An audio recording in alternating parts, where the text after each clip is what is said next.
a really nice feeling considering how I have.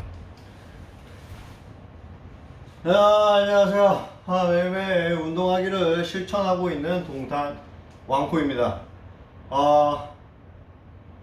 요즘에 우영우 때문에 아주 행복한 나날을 보내고 있습니다. 너무 재밌네요. 아이고야. 네, 그렇습니다. 예. 운동해야죠. 어제 미용실을 가려고 했는데 제가 자주 가는 집 앞에 있는 미용실이 휴가를 갔더라고요. 네, 여름 휴가철이네요. 어제도 비가 안 오고 오늘은 구름이 좀 끼긴 했는데 오늘도 엄청 덥습니다. 여러분, 다들 에어컨 빵빵하게 틀고 사세요. 자, 운동하겠습니다. 팔굽혀펴기와 스트레칭 위주로 하도록 하겠습니다. 운동할 때 역시 CNN이죠. And also trying to look up more about Cameron Young. Who was this guy? You know, because as he said himself, he played terribly the week before, and suddenly his game's turned around really out of nowhere. This is a guy that wasn't even playing regular PGA Tour golf only last year on the Corn Ferry Tour, but has got up into the world's top 50 with a lot of consistency, if no titles. Almost made a playoff for the PGA Championship earlier this year. So, you know, he's shown flashes and signs, and it was a completely flawless round of 8 birdies and no drop shots. This is someone that comes from the New York State area, but a sort of country club upbringing. His dad's a club pro, a teaching pro, so he had access to golf his whole life. They even had a fun family holiday golfing here in Scotland in his early teens, including playing the old course. Take a listen. I've always loved golf over here. I think it's a very unique experience compared to what we're used to in the States. Yeah, and I have a lot of good memories from that trip, from playing in the rain and the wind and the cold. So yeah, I think it's the first experience over here for me is one I'll remember a lot, and I think just the unique kind of golf that you play over here is very special.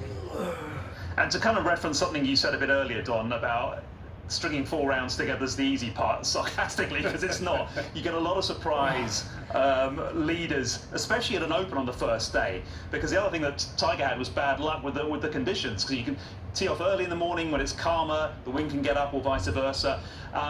So another player to also take advantage of that was Barkley Brown, who's a 21-year-old amateur who even fewer people will know about than Cameron Young. This is a guy that played with Matt Fitzpatrick's brother at the Walker Cup, played at the Hallamshire Club where both the Fitzpatrick boys learned to play the game, studies economics at Stanford University where Tiger went to. But apart from shooting 4 under par, which is excellent, people really were attracted to the fact he wore a sort of Caddyshack style bucket hat on a day when there are quite a few interesting fashion choices by some of the top players. He stood out. Very, very unique, very interesting fashion choice. And yeah, the Fitzpatrick connection is fascinating. Of course, Fitzpatrick won the US Open recently. I interviewed him at the end of that. What are the chances that the Steel City, Sheffield, could produce back-to-back major winners? I guess we'll learn a lot more when round 2 gets underway on Friday. Alex, thanks very much. All right, plenty more from Alex at St Andrews throughout the weekend here on World Sport. We'll be right back.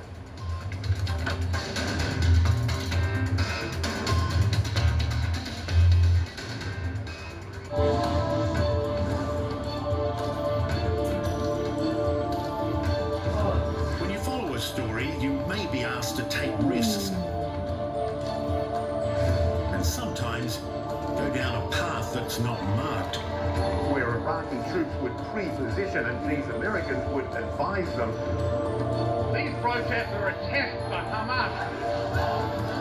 Any understanding between Israel and Gaza could quickly fall apart again.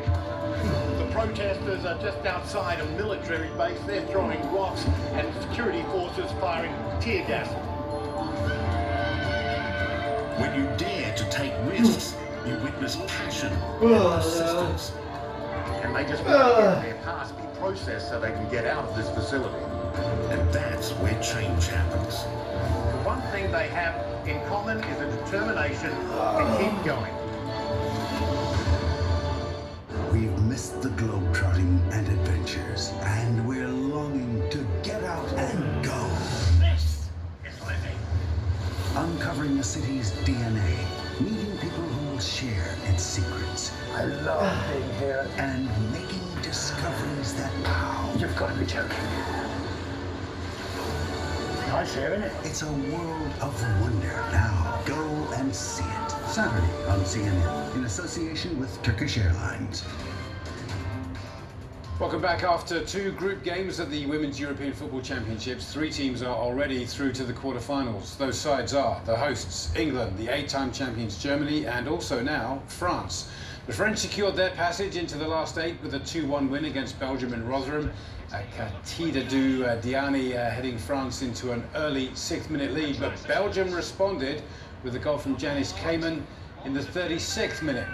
The French are feeling it in this competition though. They scored 5 times in their opening game and they settled this one with another header 4 minutes before half-time, this time from Mbok Bati. France missed a penalty later on, but it didn't really matter. 2-1, the final score. Elsewhere in Group D, Italy had to come from behind to earn a draw against Iceland.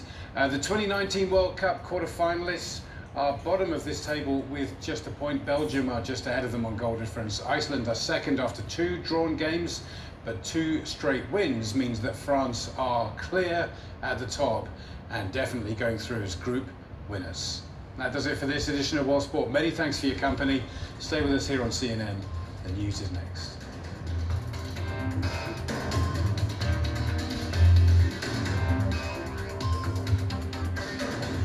I'm Julia Chastity. I'll speak to newsmakers, risk takers, and the ultimate game changers. First Move with Julia Chastity, weeknights on CNN.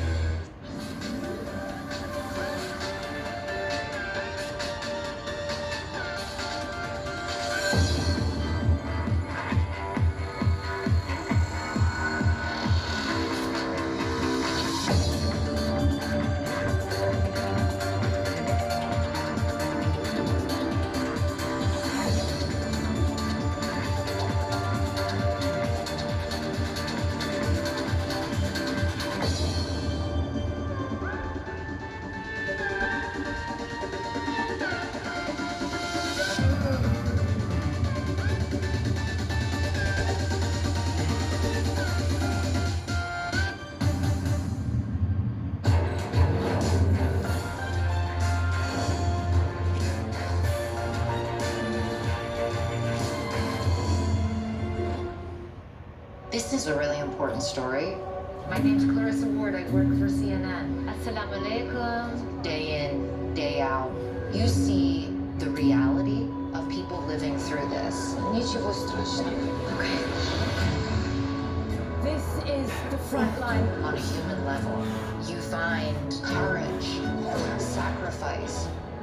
This is what life is about. A lot of people are wondering why. You see the worst of humanity. Putin might use a nuclear weapon. Absolutely terrifying. But you also see the best of humanity. My job is to be present. The human cost is right here. And to tell these stories. We're talking about families. That is the most important thing. I'm Clarissa Ward in Ukraine. This This is CNN. This is CNN. More people get their news from CNN than any other news source.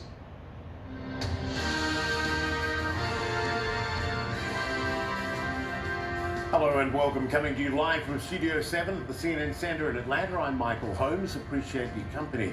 Coming up here on CNN Newsroom.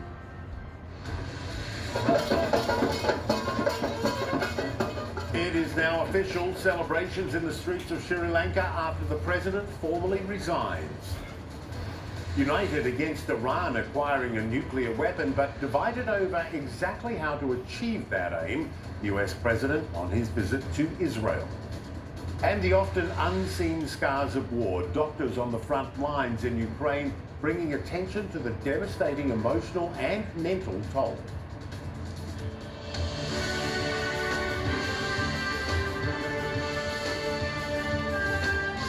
Live from CNN Centre, this is CNN Newsroom with Michael Holmes. Welcome everyone. It is finally official. The Sri Lankan president has resigned. Anti-government anger had been building for months and boiled over this past week, with President Gotabaya Rajapaksa fleeing the country, first to the Maldives and then on to Singapore, where he emailed in his resignation. The Speaker of Parliament announcing that it was official just a short time ago.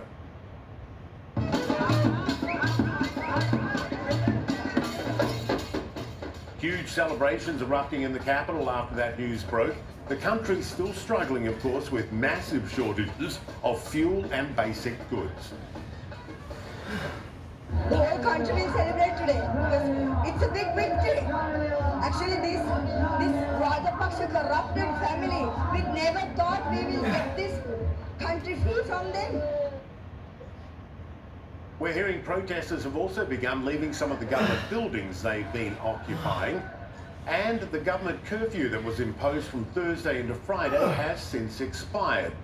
Meanwhile, in Singapore, authorities say the former Sri Lankan president is on a private visit and has not asked for nor been granted asylum. CNN's Kung La is tracking all of this for us from Tokyo. She joins me now live. Fleeing the country seems to have made the protesters happy, but will they be happy for long? The problems still exist. Absolutely. I mean, for now, yes. I mean, you can see that it's quite the celebration on the streets, the streets that were filled with angry protesters just days ago. So it has truly been quite the 180 flip there, Michael. But the question is, how long will this sort of peace last, especially when you consider that just because the president that they despise has gone, it doesn't solve the problem of 40% inflation, of a lack of medicine, lack of fuel, the inability to feed their children. These are the fundamental problems that led to such rage. You know, we often talk about kitchen table issues being fundamental to any government survival, and that is the problem here. So whoever comes in next, whichever government comes in next, they've got to figure that out. So for right now, yes, there is some peace, there is a quell in some of that rage, and there is indeed celebration on the streets. But we just don't know how long it's going to last, Michael. All right, thanks to Kung La for that update there, appreciate it. And joining me now from Colombo, Ganeshan Vignaraja, who is a Senior Research Associate at ODI Global and a Senior Fellow at the National University of Singapore. Thanks so much for being with us, sir. The protesters making it clear that the Prime Minister, Wickremesinghe, is, along with the President, unacceptable. How will they react to Wickremesinghe being President now, even if temporarily? And what does anything of what's happening change the fundamental issues? So Prime Minister Ranil Wickremesinghe, who's now acting president, has often invoked mixed feelings amongst the population, but essentially he is the caretaker president at the moment and was appointed by the outgoing president Gotabaya Rajapaksa by gazette notification, and I understand that this is in line with the constitution, and we hope that a new president will be appointed by Parliament sometime next week. They're saying the 20th or the 21st. Now, 21st. Interesting point also which you made in your clip was this mass protest, and this is the most significant mass protest in Sri Lankan history. And the results have been quite dramatic, and it's been largely peaceful by ordinary people. But it seems that some elements of extremism have crept into this largely peaceful protest movement. And the emergency regulations which were put in place were really for the security forces to help work alongside the police to bring law and order because the state was sort of seeming to face an existential threat. Of course, the next step is that Parliament will decide the next president. As you say, Mr. Wickremesinghe is in an acting capacity. But isn't it true that the Parliament is basically largely Rajapaksa's party? And so who are they likely to pick that the protesters will be happy? So it's correct. I mean, Rajapaksa Gotabaya came in with 6.9 million people, and on the back of his winning the presidential election, his party also won a parliamentary majority.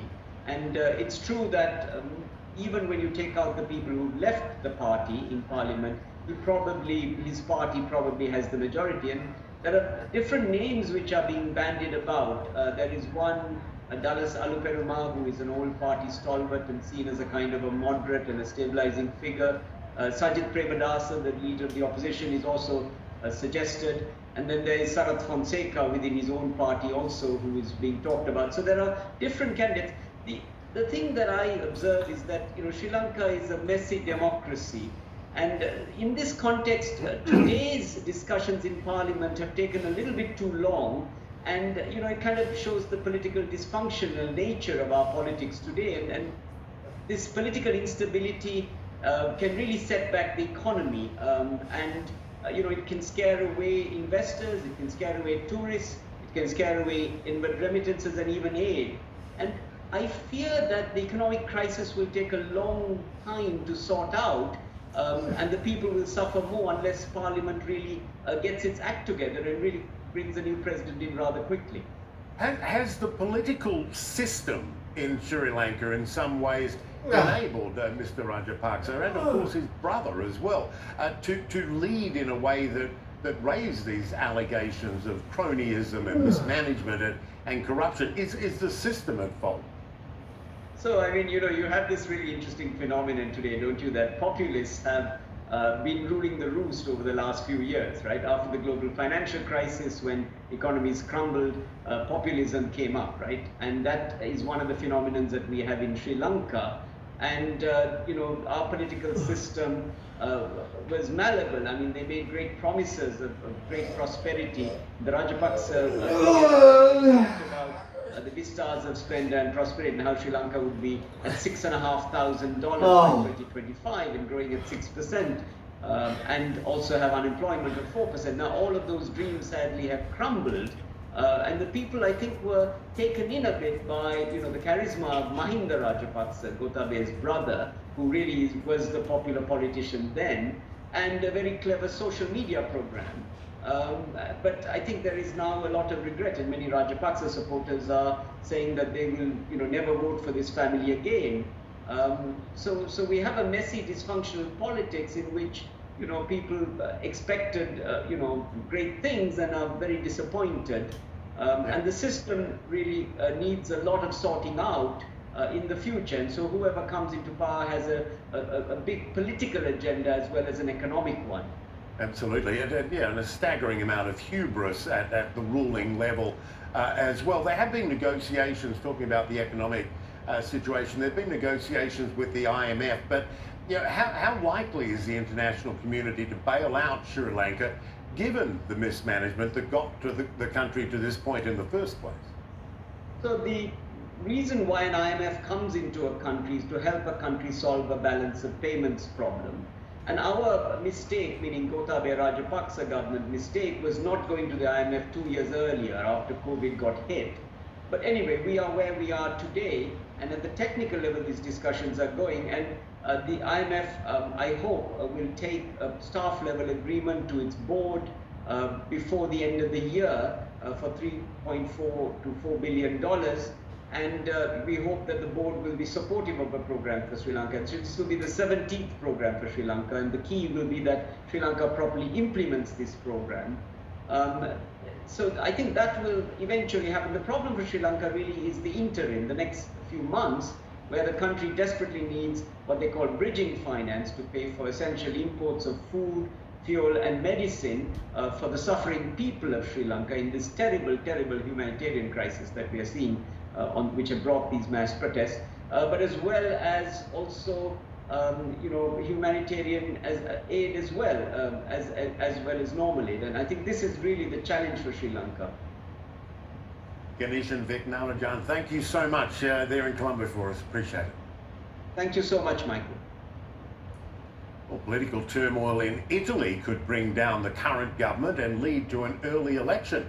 The Italian Prime Minister Mario Draghi said Thursday that he would resign after the Five Star Movement, the largest party in the country's coalition government, withdrew its support. But Italy's president then rejected Draghi's resignation and asked him to address Parliament so lawmakers can assess the situation. US President Joe Biden will meet in just a few hours with Palestinian Authority President Mahmoud Abbas. Mr. Biden reaffirming his support for a two-state solution to the Israeli-Palestinian conflict. On Thursday in Jerusalem, Israeli President Isaac Herzog presented the US leader with the Presidential Medal of Honor. And during talks with the new Prime Minister, Mr. Biden agreed that Iran must never be allowed to obtain nuclear weapons, but the leaders had differing views on how to keep that from happening. Diplomacy will not stop them. The only thing that will stop Iran is knowing that if they continue to develop their nuclear program, the free world will use force. I continue to believe that diplomacy is the best way to achieve this outcome.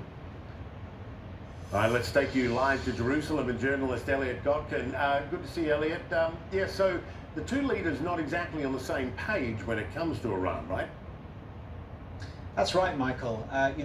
Israeli prime ministers and governments change with almost comical regularity. We've got more elections coming up in November, and Prime Minister Lapid's only been in the job for a couple of weeks. But one thing that doesn't change is Israel's opposition to the Iran nuclear deal. Israel opposed it before it was signed, after it had been signed, and now that after the Trump administration withdrew America from the so-called JCPOA, something President Biden described as a gigantic mistake, Israel continues to oppose the Iran nuclear deal.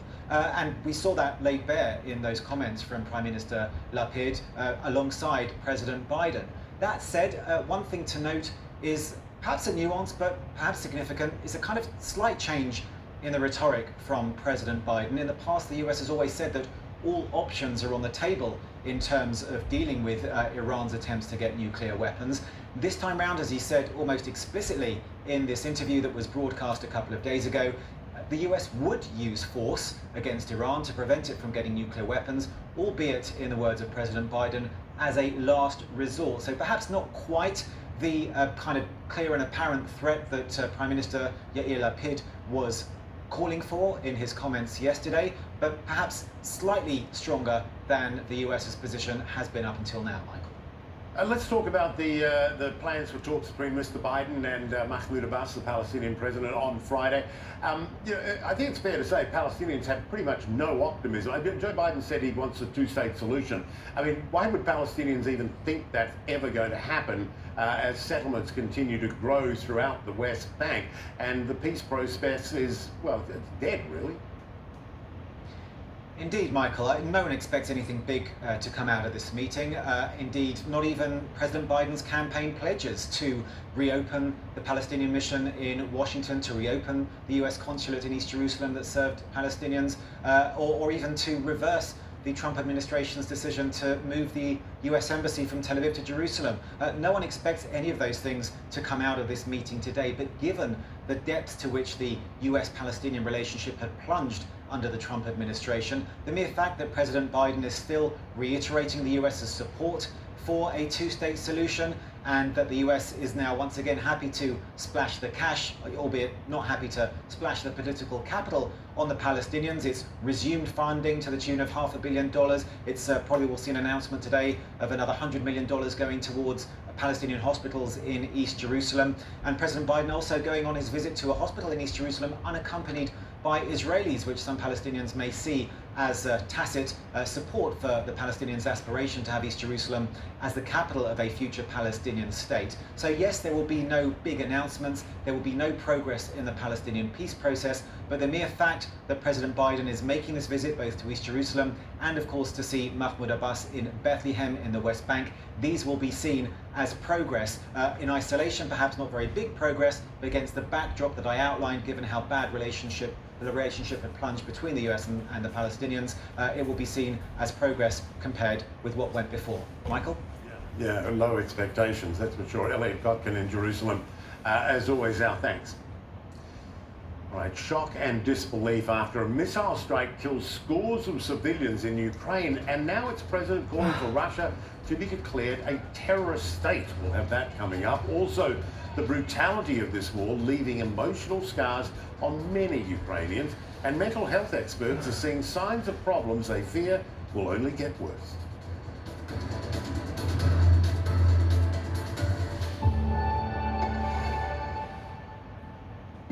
COVID was something from the movies. Asia was much more draconian with it, and so we hardly did any flying for 2 years. So imagine an airline